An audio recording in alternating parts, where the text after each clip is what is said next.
अस्सलाम सामीन, welcome to my channel voice of Mona. हमारी आज की स्टोरी का नाम है डकैत हिरनी।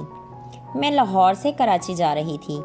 सख्त गर्मी के दिन थे, सफ़र करना मुश्किल था, मगर मेरा जाना भी बहुत ज़रूरी था, इसलिए मैं जा रही थी। बहुत रश था, लोग भागम भाग ट्रेन पर सवार हो रहे थे। मैं वक़्त की बहुत पाबंद हूँ, इसलिए टाइम पे पहुँची और अपनी सीट पर सुकून से जाकर बैठ गई। लोग लड़ झगड़ रहे थे, खैर खुदा खुदा करके ट्रेन चल पड़ी तो हवा लगने लगी, थोड़ा सुकून हो गया। ट्रेन पंजाब की हदूद से निकली, अब लोग भी पुरसुकून हो चुके थे, खुश गप्पियों में मसरूफ़ थे। अचानक ट्रेन किसी जगह रुकी और कुछ देर के बाद फिर चल पड़ी। मेरे सामने सीट खाली थी, उस पर एक 26 या 27 साल की लड़की आकर बैठ गई। उसका हुलिया मर्दाना था। उसने मर्दों वाले कपड़े पहन रखे थे, बाल लंबे थे और भूरे थे, पतली दुबली लंबे कद वाली, और एक बात, उसकी आंखें हिरनी जैसी थीं। वो बहुत खूबसूरत थी। फिर टीटी आ गया और वो टिकट चेक करने लगा। उसके पास टिकट नहीं था। वो सिंधी ज़ुबान में बहस कर रही थी। मुझे सिंधी ज़ुबान आती थी। उसके पास टिकट भी नहीं था और पैसे भी नहीं थे। मैंने पैसे निकाल कर टीटी को दिए और उससे कहा कि इसे टिकट दे दो और बहस ख़त्म करो। उसने उसे टिकट दे दिया। वो मेरी तरफ देख रही थी।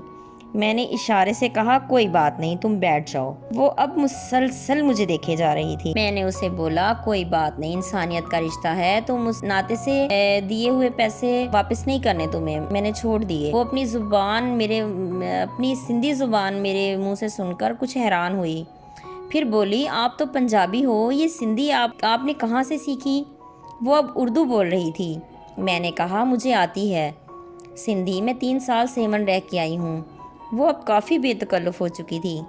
मैंने उसका नाम पूछा तो उसने बोला, सकीना।